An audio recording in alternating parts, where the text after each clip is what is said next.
un celular, no sé.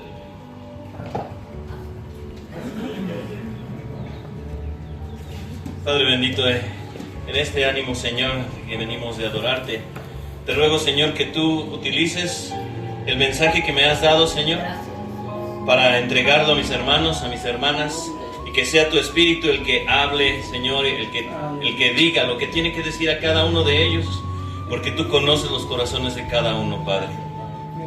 Utilízame como tu siervo, Señor, para poder entregar este mensaje que está en tu palabra, y ayúdanos a todos a ser hacedores de lo que tú nos enseñas. Gracias, en el nombre de nuestro Señor y Salvador Jesús. Amén. Muy bien, pues, cuando venimos a la iglesia, ¿a qué venimos? Cuando venimos con la iglesia, porque la iglesia somos todos los que creemos en el Señor Jesucristo. Entonces, cuando venimos a reunirnos con la iglesia, ¿a qué venimos? ¿Por qué venimos? ¿Con qué ánimo y con qué actitud venimos? ¿Con qué compromiso venimos cuando lo hacemos?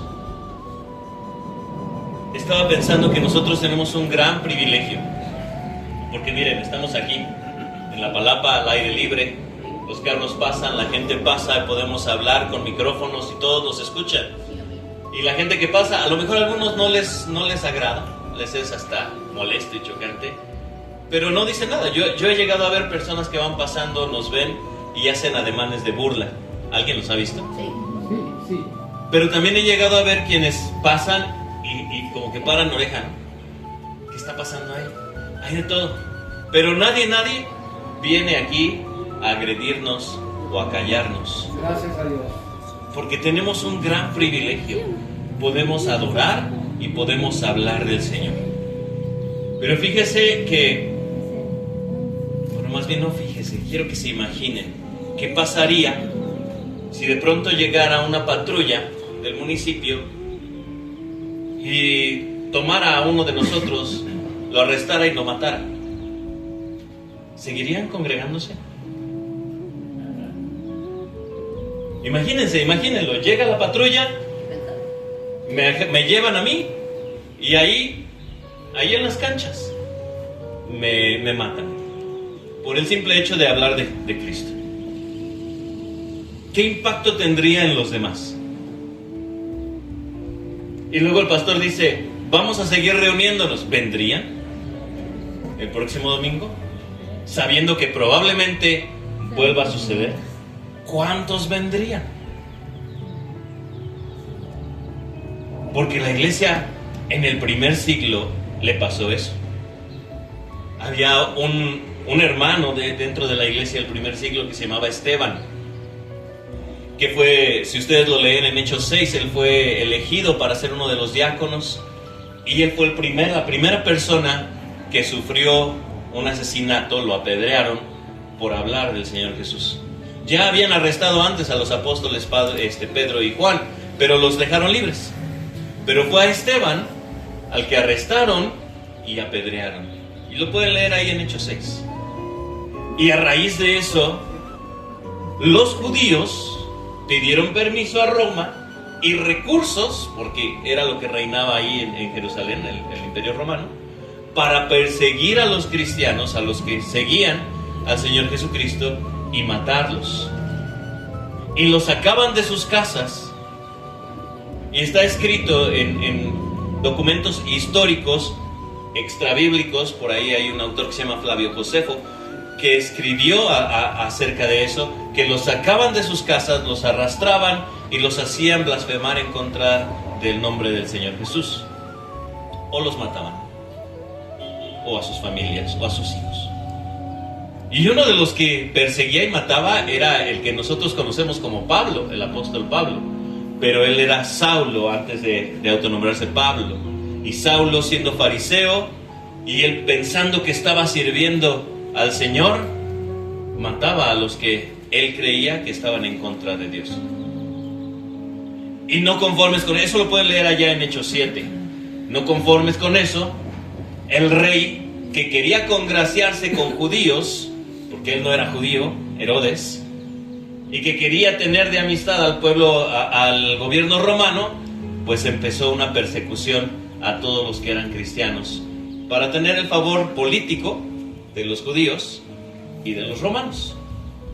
Y entonces empezó a matar cristianos. Y la iglesia salió de Jerusalén.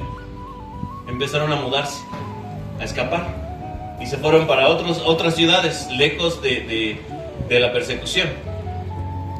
Y un hombre que se quedó en Jerusalén, hermano del Señor Jesús, medio hermano, vamos a decirlo, que se llamaba Jacobo, que por traducciones hemos llegado al nombre de Santiago, ¿sí? Que también puede ser Jaime. No me pregunten, hay que estudiarle por qué de Jacobo se transformó a Jaime y de Jaime a Santiago, pero es el mismo. Él era el hermano del Señor Jesús y él escribió una carta dirigida a esa gente que se había escapado y que había huido. Pero quiero que imaginen el estrés, la incertidumbre de esa iglesia. O sea, imaginen que se van ustedes a sus casas y dicen: en Real Castilla están matando cristianos, y se mudan, ¿no?, hacia Totonilco, hacia Tula, hacia Huehuetoca, no sé, lejos de Real Castilla, porque en Real Castilla nos están matando. Y aquí escriben una carta a ellos, y con la incertidumbre ellos de que la persecución va a llegar allá, a donde están. Así que Santiago les escribe una carta, y vamos a abrirla.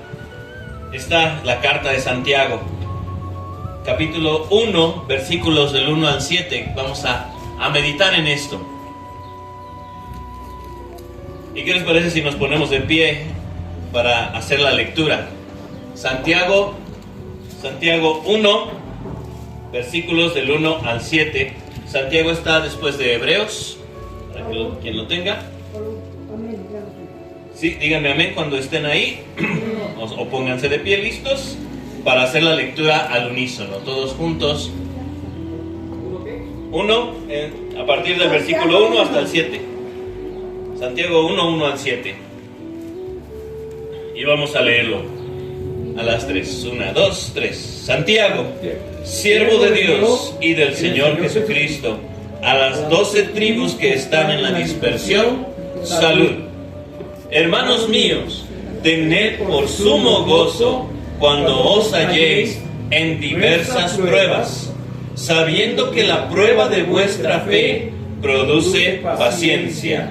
Mas tenga la paciencia su obra completa, para que seáis perfectos y cabales, sin que os falte cosa alguna. Y si alguno de vosotros tiene falta de sabiduría, pídala a Dios, el cual da a todos abundantemente y sin reproche, y le será dada. Pero pida con fe, no dudando nada, porque el que duda es semejante a la onda del mar, que es arrastrada por el viento y echada de una parte a otra. No piense, pues, quien tal haga, que recibirá cosa alguna del Señor. Amén. Pueden tomar su lugar. Está fuerte esta parte, porque cuando dice Santiago, siervo de Dios y del Señor Jesucristo, a las 12 tribus, les está hablando. Decir a las 12 tribus es una forma de expresarse a la gente de Israel, que está en la dispersión, que escaparon.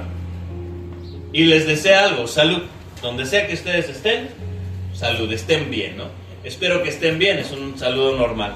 Y les empieza a decir: hermanos míos, así comienza, tened por sumo gozo cuando os halléis en diversas pruebas.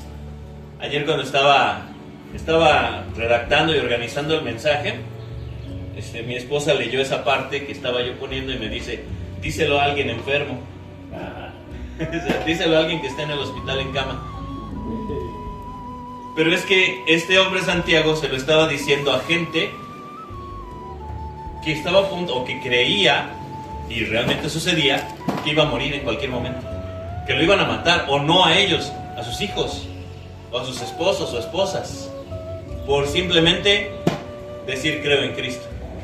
Ningún delito, solo decir creo en Cristo, y lo estaban matando. Y Santiago les dice: tened por sumo gozo, pero tened significa considera. No está diciendo alégrate porque tienes problemas. Dice considéralo como algo de que te puedes alegrar. Hay una diferencia. Si no está diciendo, dale gracias porque tienes el problema. No. Tienes el problema, bueno, considéralo como algo en lo que aún te puedes regocijar y tener gozo.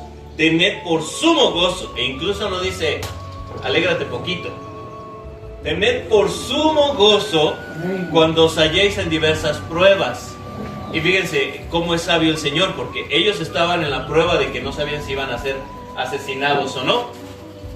Pero aquí dice diversas pruebas. ¿Qué prueba tienes el día de hoy? ¿Qué prueba tienes el día de hoy? Y cuando hablamos de prueba, son dificultades. Pero la palabra prueba no es conflicto en sí. Fíjense bien. La palabra prueba es un examen. Vamos a considerarlo diferente. Somos alumnos de la vida y el maestro es Dios. Entonces, como alumnos, imagínense, en el salón de clase yo les digo, ¿tienen examen? ¿Quién se alegra? Nadie, ¿verdad? Cuando estábamos en la escuela, ¿quién se alegraba cuando decía el maestro, examen sorpresa, bravo? Nadie. Bueno, es que en la vida siempre es un examen sorpresa. Nunca se nos avisa, hay examen dentro de un mes, vamos a probar su fe y su economía. Porque si uno sabe eso, pues prepárate, porque dentro de un mes hay que estar listos. No. El examen llega y el que estudió, estudió. Y el que no estudió, reprobó. Aquí dice, ten por sumo gozo, considéralo bien cuando te halles en diversas pruebas. Todos los días tenemos examen. Hay exámenes pequeños y hay exámenes fuertes. Pero todos los días tenemos un examen y de diversas formas. Entonces, son estos exámenes los que determinan el avance de los estudiantes, ¿cierto? El examen determina si ya avanzaste, si ya aprendiste o no. Si tomas la vida como una serie de exámenes y de pruebas, de saber vivir, que vamos a llegar a esta parte, saber vivir implica sabiduría, ¿sí? Sabiduría lo podemos traducir como saber vivir. Entonces, si las pruebas y la vida constante es una serie de exámenes de tu saber vivir, ¿dónde estudias? En la palabra. Pero en el día a día lo pones en práctica. Todos los días estás practicando. Todos los días estás practicando el saber vivir. Pero son las pruebas las que nos hacen ir creciendo. Y nosotros no estamos buscando pasar un ciclo escolar. Nosotros estamos buscando el galardón final. Amén. Nosotros estamos buscando la corona. Nosotros estamos buscando la meta. Llegar a ser como el varón perfecto y recibir nuestras coronas y el galardón que tiene el Señor para nosotros. Porque nos dice, siempre nos está dando esperanza, y allá en Apocalipsis, cuando habla a las iglesias, a cada una de ellas les dice, mantente fiel hasta el final y recibirás tus coronas. Sigue pasando las pruebas, porque mientras tengamos un día de vida, tenemos más exámenes.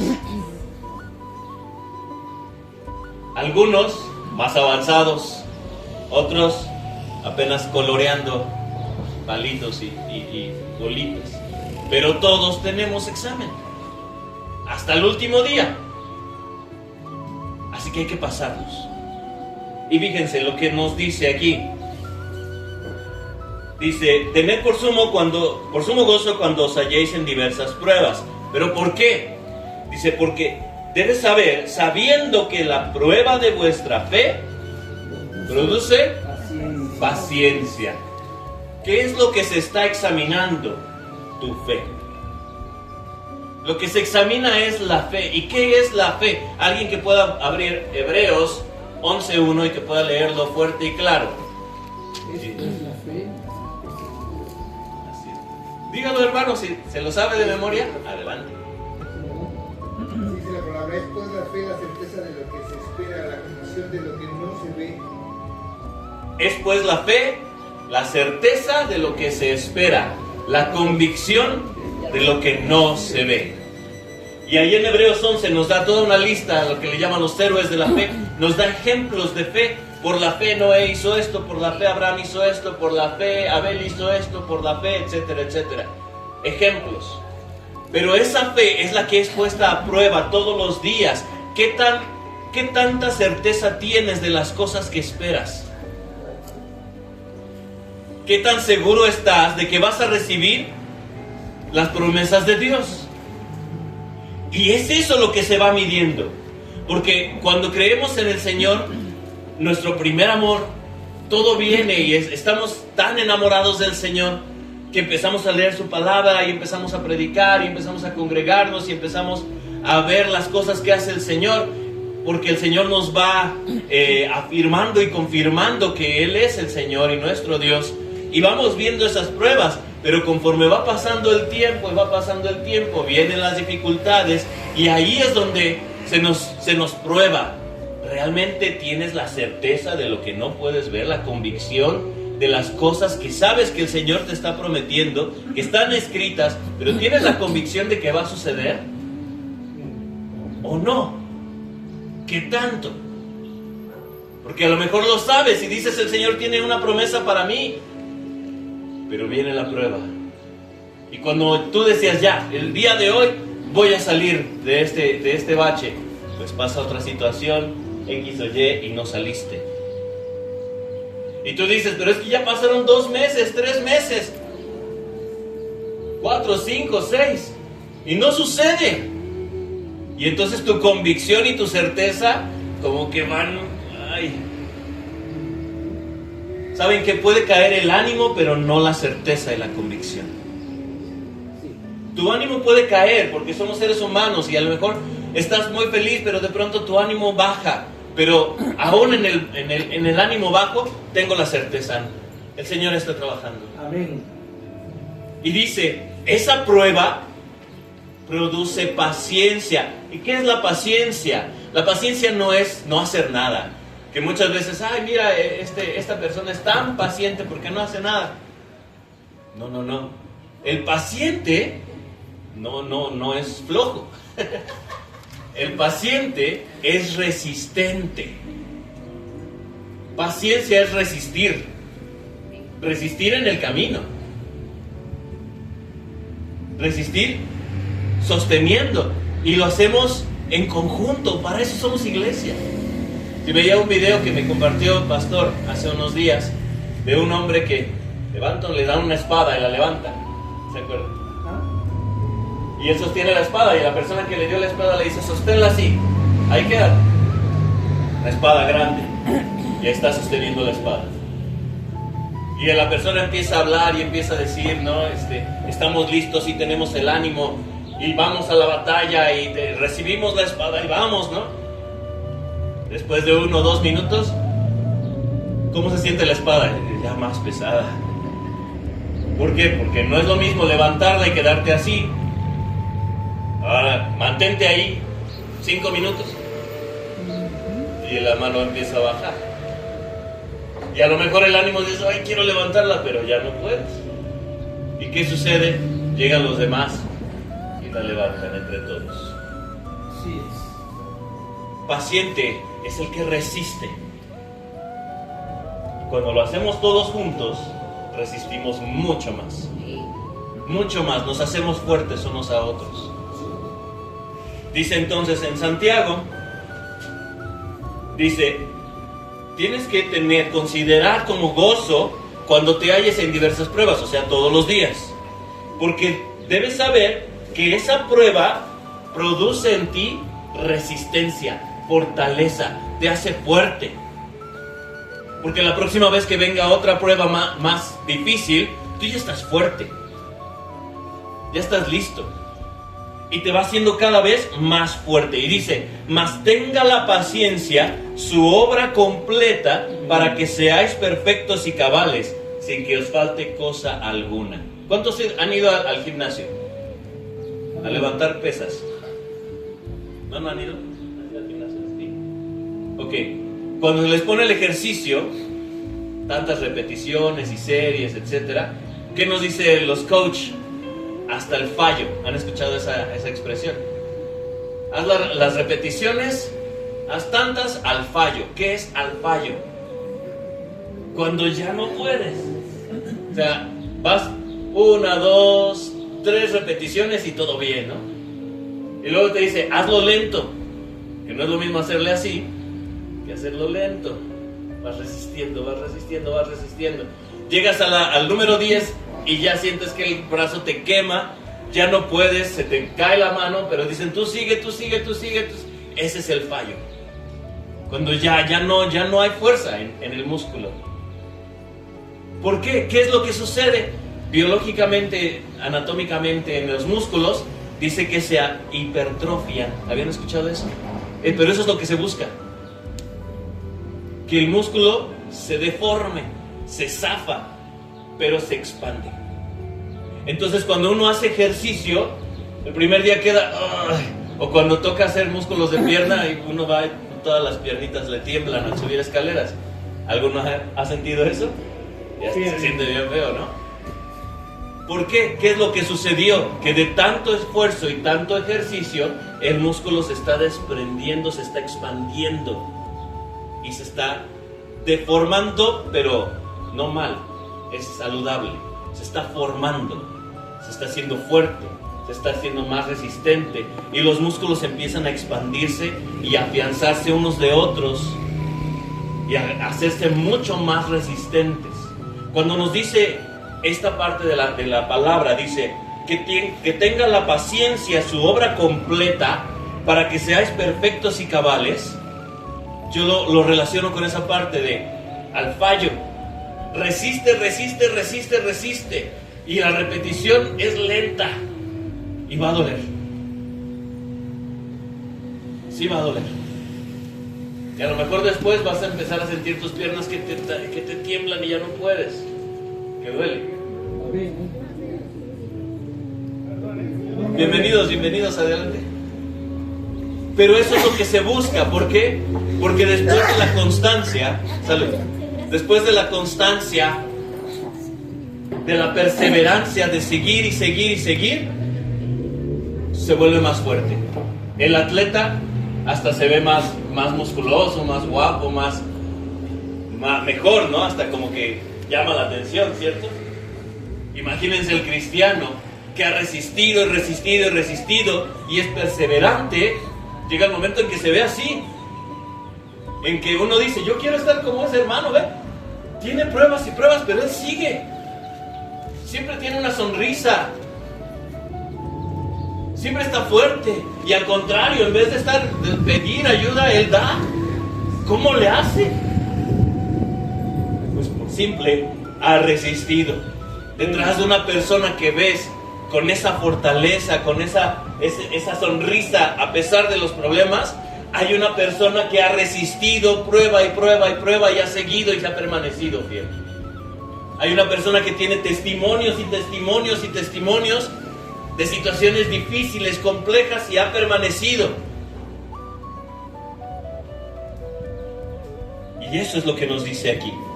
Tened por sumo gozo cuando os halléis en diversas pruebas. Santiago les dice a la dispersión, sí, los están matando, pero no crean que eso es realmente un problema, es solo un examen. Considérenlo como algo de gozo. Considérenlo como algo de gozo. ¿Por qué? Porque los está haciendo fuertes, porque los está haciendo resistentes, porque los está haciendo más fuertes. Gracias, hermano. Los está haciendo cada vez más fuertes. Y van a ser completos, porque de eso se trata. Tenga la paciencia, su obra completa, para que seáis perfectos y cabales sin que os falte cosa alguna. Entonces, Recordemos, ¿qué es lo que está sucediendo? Es un examen constante, diversas pruebas todos los días, por el conflicto que tú tengas el día de hoy. Esa es tu prueba de hoy. ¿Qué está haciendo el Señor contigo hoy? ¿Cómo quiere que aprendas a vivir en esa prueba? Te va a hacer más fuerte. Solamente ten esa convicción. Voy a ser más fuerte. Amén. Esto va a pasar. Y voy a ser más fuerte. Y listo para lo que viene. Y me voy a ver más guapo. Más bonita. Después de pasar esta prueba. Voy a ser mucho mejor. Así que voy a seguir adelante. Y luego dice, fíjense, y si alguno de vosotros tiene falta de sabiduría. ¿Cómo conecta? ¿Qué tiene que ver la paciencia con la sabiduría? Bueno, ya les estaba diciendo. ¿Qué se nos está probando? Nuestra fe. ¿Qué es la fe? La convicción de lo que no se ve, la certeza de lo que se espera, convicción de lo que no se ve. Y eso va aumentando conforme vamos pasando las pruebas. Pero necesitamos saber vivir. Les decía hace rato. Si a alguien le falta saber vivir, pídaselo a Dios. ¿Qué da? Dice ahí, pídala a Dios, el cual da a todos abundantemente y sin reproche. Es decir, el Señor no va a decir, ya te di, y ahora, ¿qué estás haciendo con eso? No puede ser. No. El Señor da abundantemente, sin reproche. Pídalo y será dado.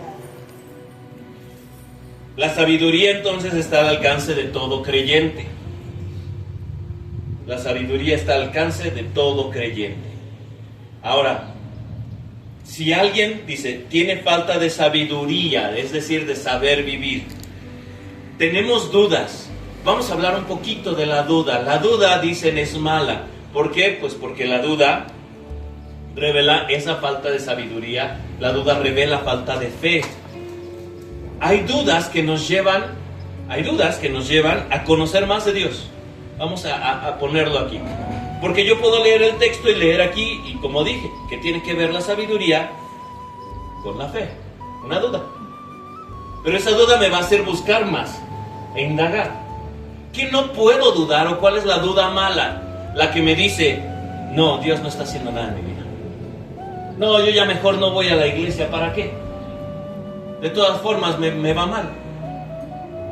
No, es que seguramente todo lo que dicen ellos les pasa, pero a mí no. Esa duda te aleja de Dios. Esa duda es la falta de sabiduría. Esa duda de, estaba mejor cuando estaba antes allá en el mundo. ¿Será que sí existe? Esa duda es la que mata. Esa duda es satánica, es mentirosa. La duda que tú te vas a la palabra y dices, bueno, pero esto ¿cómo es, Señor? Explícame. Esa duda te lleva más, porque no estás dudando de Dios. Estás queriendo saber más, ¿me explico? Pero la duda que no existe Dios, Dios no está trabajando en mí, Dios no me va a dar esa promesa no existe, esa duda sí te mata. Esa duda sí es falta de sabiduría. En la prueba puedes empezar a tener ese tipo de dudas. En la prueba. Pero lo que nos dice aquí es, ok, estás teniendo pruebas, te estás haciendo paciente, te estás haciendo resistente. Si te falta sabiduría, pídesela a Dios y te la va a dar. Señor, ¿por qué me está tocando vivir esto? Cambia el por qué por un para qué.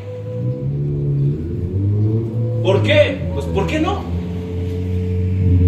¿Por qué se murió mi familiar? ¿Por qué no?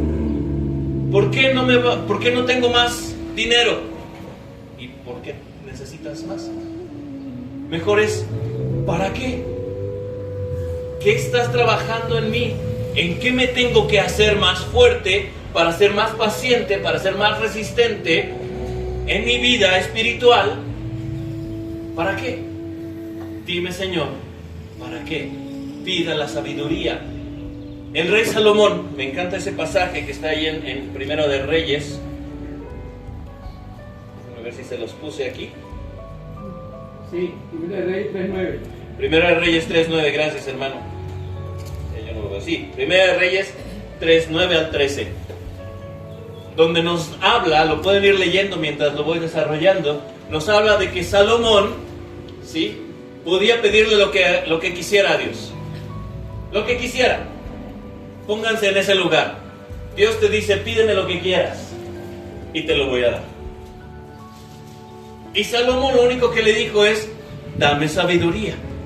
Enséñame a ver tus caminos. Enséñame a vivir.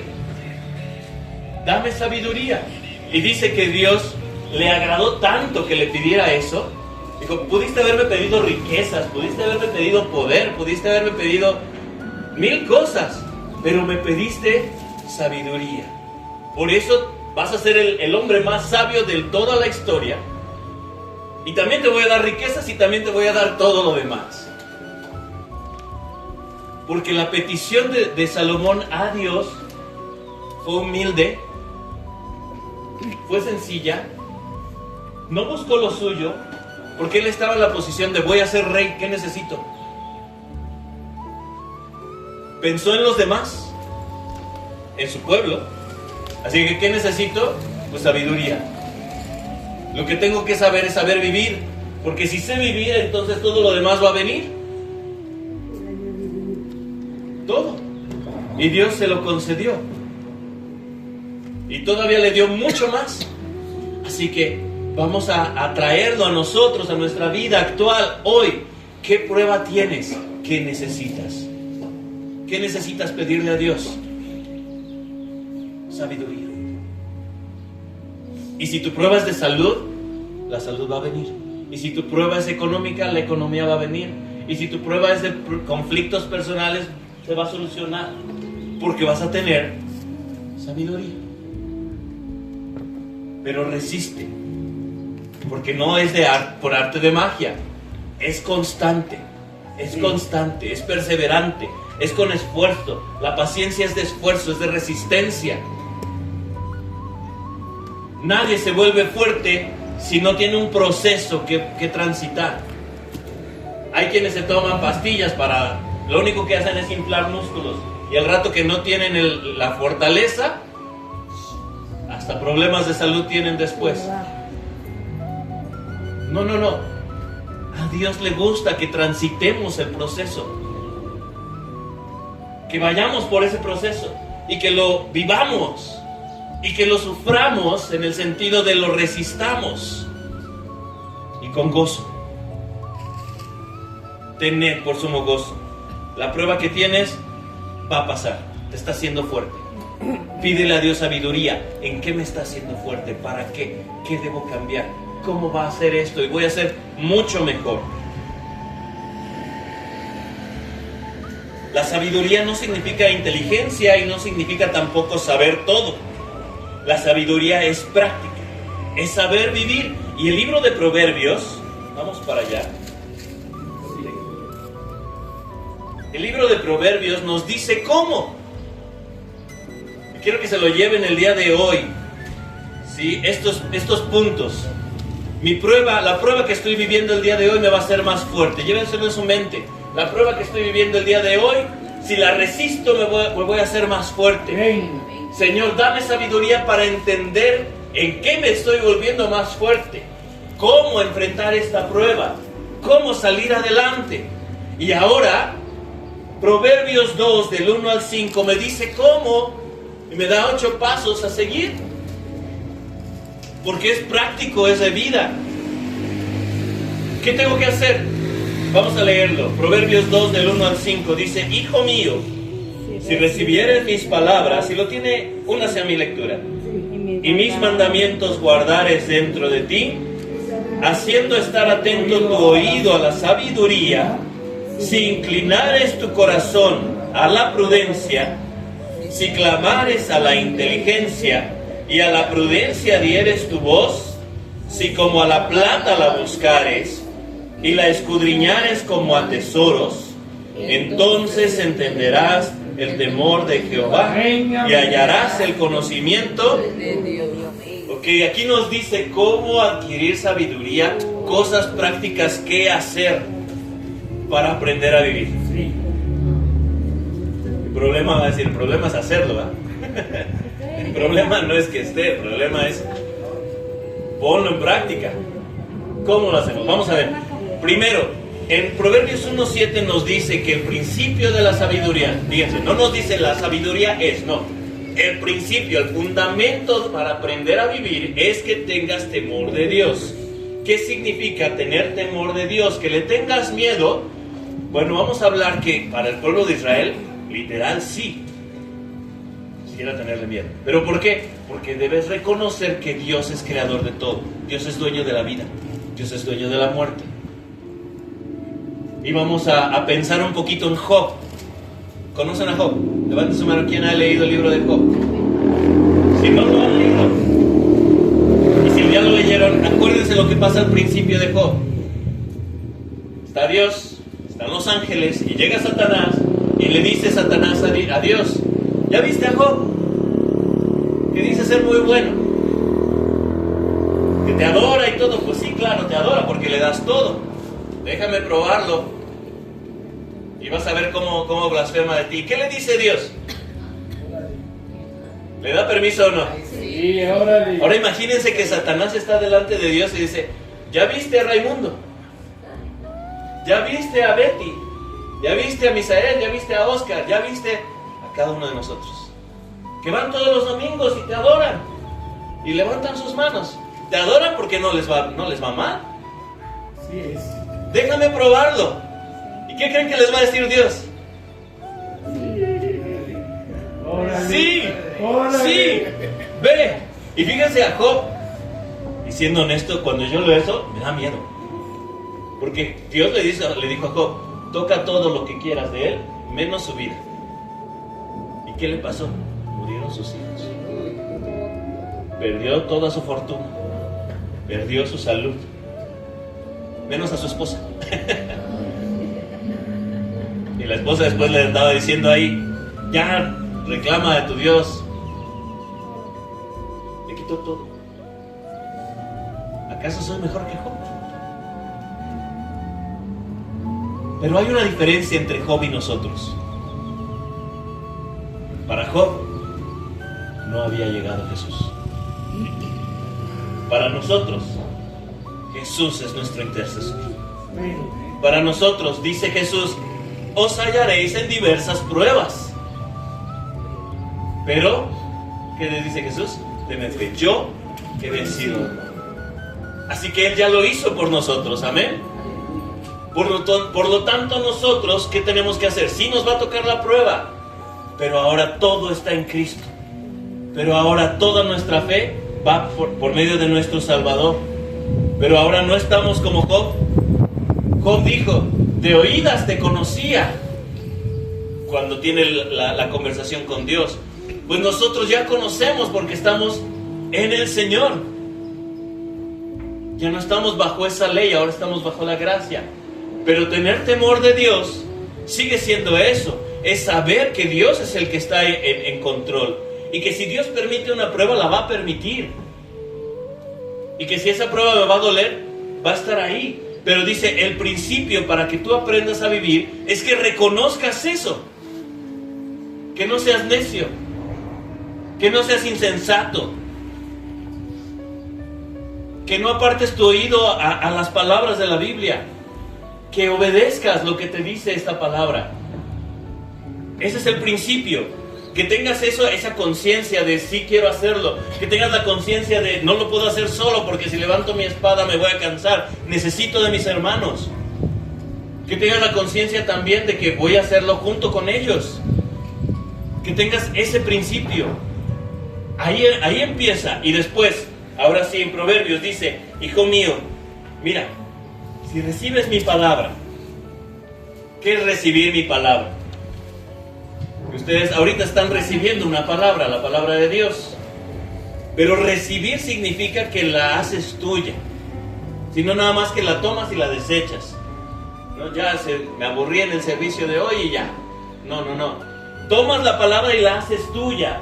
Y entonces dices, bueno, de lo que escuché hoy de esta palabra, de lo que leí en la Biblia, ¿qué es para mí? ¿Qué me toca y qué tengo que hacer? Recibe mi palabra. y el mandamiento lo guardas dentro de ti. Si ya recibiste la palabra y dentro de esa palabra escuchaste, sentiste, supiste que Dios te está pidiendo que cambies algo en tu vida, ahí está el mandamiento. Si ya te enteraste por medio de esa palabra que tus hábitos están mal, que esa falta de fe que tienes está mal, si ya entendiste y dice, ahora comienza a vivir de esta forma, dice, guarda mis mandamientos, recibe y obedece. Dos cosas, recibe y obedece. Porque si yo veo a mi hijo, a mi hija, y mi hijo y mi hija, no sé, yo les doy un consejo: no te portes mal en la escuela, no le contestes a tu maestra, recibe la palabra, pero va y le contesta a la maestra y ya recibió castigo. Pues no funciona. Recibió pero no hizo, recibió pero no obedeció. Pero si recibe y recuerda, no tengo que mantenerme sin contestar, sin ser grosero, y no lo hace, le va bien, ¿cierto? Pues lo mismo a nosotros. Si ya recibiste la palabra, pues obedécela. Si lo obedeces, te va a ir bien. Empiezas a aprender a saber vivir. Y luego dice, haciendo. Ahora, ¿cómo guardas ese mandamiento? Haciendo estar atento tu oído a la sabiduría. Haciendo estar atento tu oído a la sabiduría. Aprende. Pon atención. Ahora ya no solamente a esto, a la palabra. Pon atención a aquellos que tienen experiencias. Pon atención a aquellos que están viviendo y que han pasado pruebas honrosamente. Pon atención, escucha el consejo de aquellos que ya han vivido más que tú en el Señor. Pon atención a cómo lo hicieron, qué vivieron, cómo les fue, qué soportaron y qué hizo Dios con ellos después de que pasaron la prueba. Pon atención, escucha, observa, haz lo tuyo, porque hay gente que ya pasó lo mismo que tú. Pon atención, ¿cómo fue? Hay gente, ejemplos bíblicos, puedes leerlo y hay muchos ejemplos de gente que no obedeció, de gente que cayó, pero también de gente que se levantó. Pedro, con su impulsividad y su emocionalidad, no, Señor, yo no te voy a negar, yo voy a estar contigo hasta el final. Arrestan a Jesús, ¿qué es lo primero que hace Pedro? No, yo no lo conozco. 3 veces. ¿No te ha pasado así? ¿Y qué pasó después con Pedro? ¿Dios lo dejó atrás? No, le dio la oportunidad. Sí. Y lo perdonó. Y lo restauró mucho más. Pues lo mismo puede hacer con nosotros. El rey David le fue infiel a su mujer horriblemente. Mató a una persona que era muy leal a él horriblemente. ¿Cayó? Sí. ¿Has hecho cosas malas? Cosas que sabes que no le agradan a Dios. Sí. Pero ¿qué pasó con David? Se arrepintió, confesó y siguió adelante. Y Dios lo levantó mucho más. ¿Puede hacer lo mismo Dios con nosotros? Sí, amén. ¿Lo hace todo el tiempo? Sí. Espera que estemos nosotros en esa actitud de adoración, de oración, de decirle, Señor, ay, otra vez, perdóname, y ya, límpiame, y no lo vuelvas a hacer. ¿Qué pasó con aquella mujer que habían encontrado en adulterio? Jesús la salvó, porque la iban a apedrear. El que esté libre de pecado tire la primera piedra. ¿Quién tiró piedra? Y luego le dijo, mujer, ¿quién te condena? Nadie, Señor. Ni yo, el único que sí podía condenar, ni yo te condeno, le dijo. ¿Pero qué le dijo? vete y No peques más. lo mismo nos dice. Pasan pruebas y pruebas que nos ponen en ese límite donde si caemos en el límite donde podemos perderlo todo. Y en ese momento Jesús te salva, te saca y te dice, levántate y no peques más. Pon atención a esos testimonios. Pon atento tu oído a la sabiduría e inclina tu corazón a la prudencia, nos dice el versículo 2. Inclina tu corazón a ser prudente. ¿Por qué inclina el corazón? Para la gente que estaba leyendo Proverbios significa tu vida entera, tu devoción, tu mente, tu pensamiento, tu entendimiento. Inclina todo tu entendimiento, todo tu intelecto a ser prudente. No a dejarte llevar por tus emociones. Porque la emoción es el primer enemigo. Porque cuando llega la emoción dices cosas que no quieres decir, lastimas y ofendes. Y al rato es peor lo que tienes que resolver. Porque la emoción te hace tomar decisiones inmediatas y ya te gastaste todo el dinero. Y al rato ya no tienes. Porque la emoción es la que te hace actuar por impulso. La emoción es el enemigo de la prudencia. El emocionalismo es enemigo de ser prudente. Porque te hace actuar sin pensar. Y el que actúa sin pensar, dice en Proverbios, no recuerdo bien la cita, pero dice, es el hombre que actúa por sus emociones es como un pueblo que no tiene muralla de protección. Te van a derribar, te van a terminar. Dice, inclina tu corazón a la prudencia. La prudencia es la planificación, la organización, el entendimiento, el empezar a pensar, el que si alguien te insulta no respondes con insulto, lo canalizas. Que si te va mal no respondes con emoción, lo canalizas, lo meditas, lo piensas. Que no hablas por hablar. No sueltas lo primero. Y si hablas, meditas tus palabras antes de decirlas. Santiago después nos va a decir también un poco de eso, de que la lengua es el peor de todos los enemigos y nos hace matar a veces. Entonces, inclina tu oído a la prudencia. Fíjense, otra vez voy recapitulando. Recibe palabra. ¿Ya escuchaste el mandamiento? Obedécelo. Escucha y ponte atento a cómo han vivido otros los procesos. Sé prudente. No te dejes llevar por la emoción. Y luego dice, si clamares a la inteligencia. ¿Qué es esto? En Proverbios lo hace de manera poética, pero en otras palabras es si eres astuto.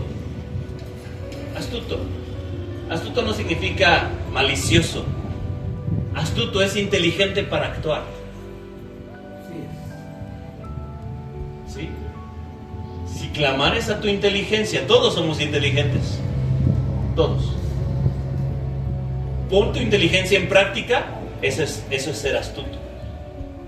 Y repito, no es malicia, es saber actuar. También es detectar cuando alguien sí quiere ser malicioso contigo. Es poner la inteligencia en práctica. ¿Qué decisiones vas a tomar con inteligencia? No sin antes haber hecho todo lo anterior, recibido palabra, obedeciéndola, escuchado a la sabiduría, controlando la emoción. Eso va a hacer que tu inteligencia empiece a ponerse en práctica. Clamares a la inteligencia y a la prudencia dieres voz. Primero, pon atención a esa prudencia, ¿sí? No te dejes llevar por el emocionalismo. Pero una vez que ahora actúas con inteligencia y eres astuto, también hazlo con prudencia. Cuida las palabras que dices en el momento en que los dices. Cuida la decisión que tomas, en cómo la tomas, en todo lo que puedes afectar a tu alrededor o beneficiar. Dale voz a esa prudencia.